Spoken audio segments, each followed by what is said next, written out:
Hello there, welcome to Bryan Lomax Movie Talk and my review for Insidious Chapter 2. This film was released in 2013. It's written by Leigh Whannell and directed by James Wan. Now it's quite notable that 2013 is also the year that saw the release of The Conjuring, another James Wan movie.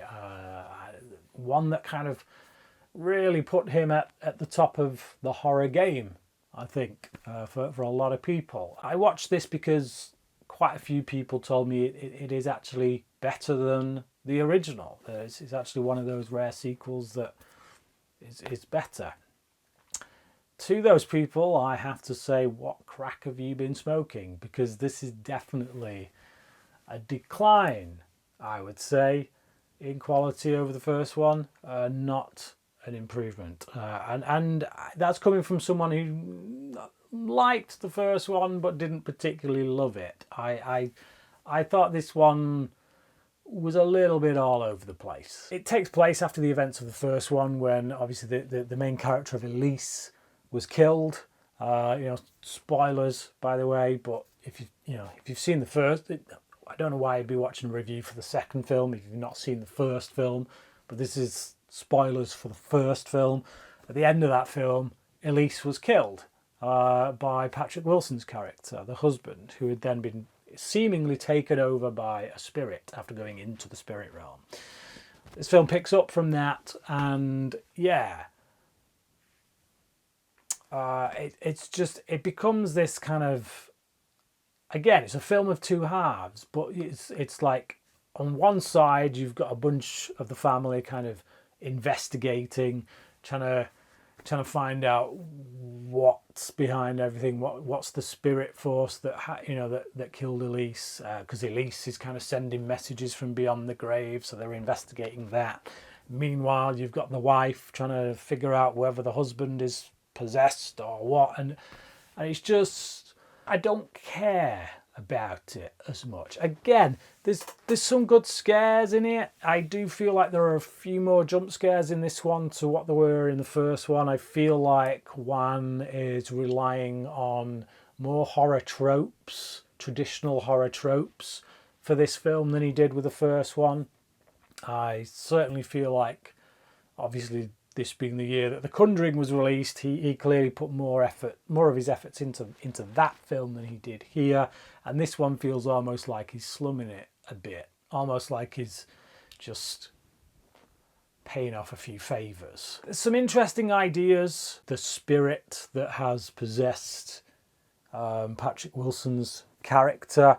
We get the backstory of him and why he's the way he is, or she, or he, what, there's a whole backstory there, and it's like, that's it. It's interesting the way it's unveiled, but it's not interesting enough.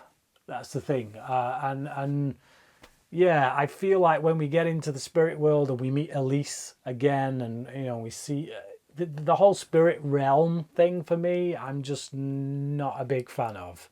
The haunted house stuff I can deal with. The possession stuff I can deal with. Going into the spirit realm, I'm more like, it doesn't do it for me. And I don't know if that's just from a faith perspective, where, Whannell takes us into the spirit world and represents it for entertainment purposes, for entertainment value. And I'm just like, this all just feels a bit hokey to me, having Elise come and be all like the wise sage kind of spirit leading them through, and when they're in there, they get into grapples with other spirits, so you're essentially able to punch a spirit out. It's just weird stuff like that, where it's like, really, you're going to get into a fight with a spirit? It's all a bit wishy-washy, hokey pokey, nonsensical, really. It's not quite as grounded as the first film, but that's because half of the first film was really just a haunted house story until we got into all this kind of silly spirit realm nonsense. I like Patrick Wilson in this. I like that he gets to play both sides. I like that he gets to do the whole, is he possessed, isn't he? You know, what is he a danger to his kids right now, or what you know, what's he going to do to his family? Is he going to go all Jack Torrance on them? So that build up and that tension that runs throughout the film, I like the way that's played with. But essentially it's more of the same, but just not quite as good. The two characters, the two Ghostbusters, played by Leigh Whannell and that other guy that I can't remember the name of, I just like even worse here because they take up even more screen time. There's a fight sequence actually that takes place in the later part of the film where these two guys go up against Patrick Wilson's character, or the possessed Patrick Wilson's character, and the fight, the way it's shot, is just really hokey. It's surprising actually that, you know, that one would go on to direct action movies, you know, to direct a movie in the Fast and Furious franchise, go on to direct Aquaman, which have really great epic fight scenes in them that are very well choreographed, really well done. Obviously, this is nowhere near the budget of those kind of things. They wouldn't have a massive stunt team and a fight choreography team or anything like that.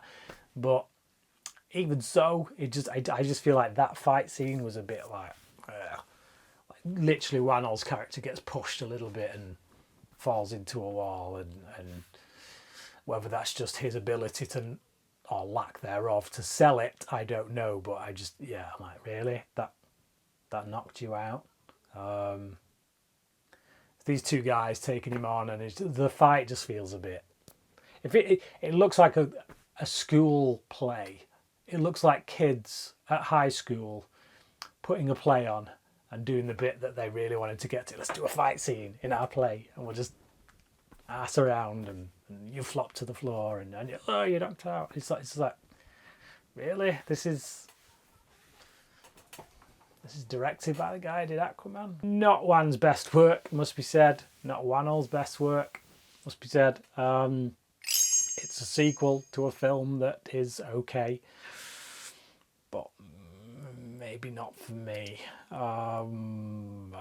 Should I watch the third film? I don't know. I've really liked Whannell as a director. I love The Invisible Man.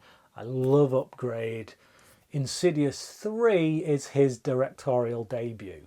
So I've been reliably told that it is worse than the first two films.